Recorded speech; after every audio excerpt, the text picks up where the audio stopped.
ভয়াবহ ভূমিকম্পে বিপর্যস্ত ভেনেজুয়েলার মানুষের পাশে দাঁড়িয়ে আছেন ব্রাজিলের ফুটবল সুপারস্টার নেইমার জুনিয়র। জরুরি উদ্ধার ও মানসিক সহায়তা কার্যক্রমের জন্য তিনি অনুদান দিয়েছেন $2,50,000, যা বাংলাদেশি মুদ্রায় 3 কোটি টাকারও বেশি।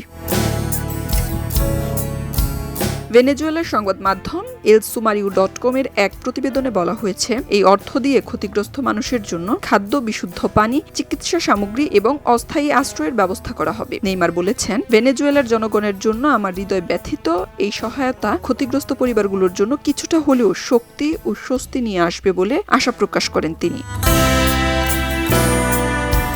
এদিকে সর্বশেষ তথ্য অনুযায়ী ভয়াবহ এই ভূমিকম্পে প্রাণ হারিয়েছেন অন্তত 1,430 জন, আহত হয়েছেন 3,238 জন, আর বাস্তুচ্যুত হয়েছেন 3,142টি পরিবার। উদ্ধার কাজ এখনো চললেও আফটারশক ও ভারী যন্ত্রপাতির সংকটে অভিযান ব্যাহত হচ্ছে। অন্যদিকে মানবিকতার পাশাপাশি খেলোয়াড় নেইমারকে ঘিরেও এসেছে সুখবর। ব্রাজিলের প্রধান কোচ কার্লো আনচেলোতি জানিয়েছেন, চোট কাটিয়ে দ্রুতই অনেকটা সুস্থ হয়ে উঠেছেন এই তারকা ফরোয়ার্ড। আজ নকআউট পর্বে এশিয়ান জায়ান্ট জাপানের সাথে পুরনো ছন্দে ফিরতে চলেছেন ব্রাজিলিয়ান এই সুপারস্টার।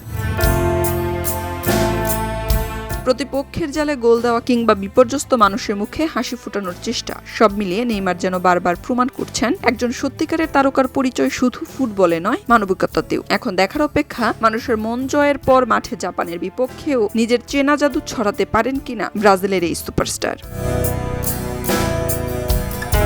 খবরের কাগজ, নিখাত, নির্ভীক, নিরপেক্ষ।